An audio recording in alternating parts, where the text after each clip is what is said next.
Hello, everybody. It's me again, Randy Ray, here at Driftwood Ranch, the Literate Texan, and I have been tagged by the delightful Please Read Your Book for the rock and roll tag, which is funny because I don't listen to that much rock and roll anymore, man. I listen to a lot of country western music, but, I don't know. What are genre distinctions anyway?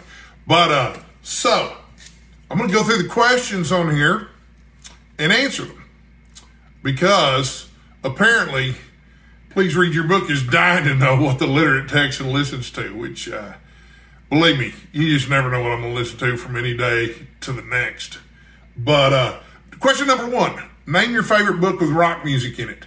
Okay, Daisy Jones and the Six was a really good book with rock music in it that I read recently and really enjoyed. But Salem's Lot by Stephen King is one of my favorite examples of characterization. There's a school teacher in the novel who becomes the Van Helsing of the group. And at one point, he's talking about the music that his students listen to. And the sentence was, he thought rock and roll was fine music. And that was just my favorite little bit of characterization because it gave me a complete picture of how this particular school teacher thought about his students and music and stuff. I just thought it was a really great moment. Number two, name a rock drummer who deserves more credit. I'm going to say Ringo Starr. Over the last, since I got into rock and roll music, I always heard a lot about, they made a little fun of Ringo Starr for not being such a great drummer, but it's not true. He is a terrific drummer. Now, Paul McCartney's a good drummer too, but yeah, not only was Ringo Starr a great drummer, but he was extremely influential. Number three, name a rock guitarist who deserves more credit. I'm going to go with Christopher Cross here. So I wrote this down. Burning soloist who is overshadowed by his pop sensibility. The outro solo on Ride Like the Wind is killer. Okay, I didn't write that. I couldn't think of a rock guitarist who deserves more credit besides Willie Nelson. He's not really a rock guitarist. But I take guitar lessons every week and have for nearly 10 years now. And I texted my guitar teacher that question, and that was his response. So it's probably a far better response than anything I would have come up with. So what is your favorite song? My favorite song, you ask me that question on a given day and ask me that question on another day, it's going to be something entirely different. It's also possible that if you ask me this question in the morning and ask me in the same afternoon, I'm going to give you a different answer. What I came up with today was probably not what most people would consider a rock song, but it's a terrific song. It's called There Used to Be a Ballpark, and it's by Frank Sinatra, who is, of course, the greatest male vocalist of all time. Number five, who is your favorite heavy metal band? I don't really listen to heavy metal. I had a great roommate my first year in college as a freshman. His name was Lon, which I thought was a terrific name, by the way. But Lon also was a big heavy metal fan. I don't remember, I guess Metallica was one. I can remember him talking about Metallica.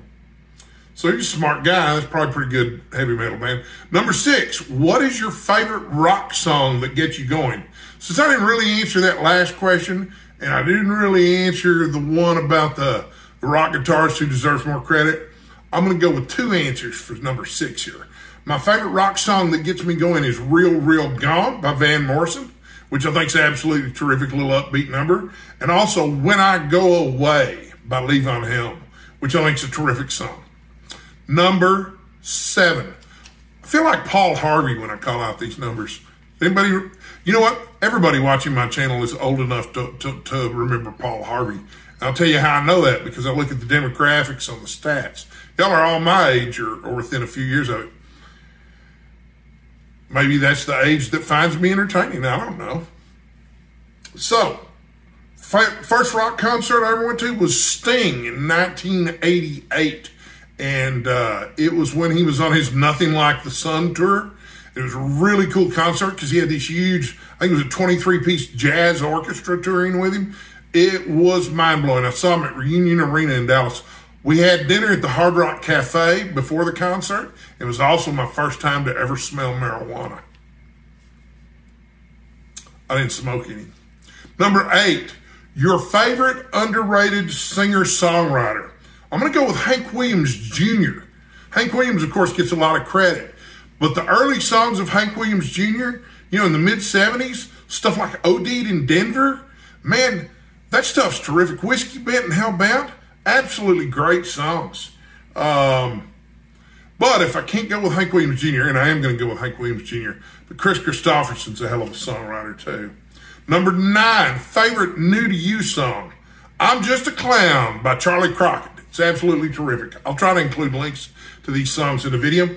Then I'm supposed to tag some peeps. So I'm going to tag 2 peeps. David Wiley, you're tagged. And I'm going to tag Dishelved with Adam White. And then anybody else who thinks this tag would be fun, I encourage you to do it too. I don't really have a whole lot more to say about rock and roll other than, man, I really love ZZ Top and Bruce Springsteen too.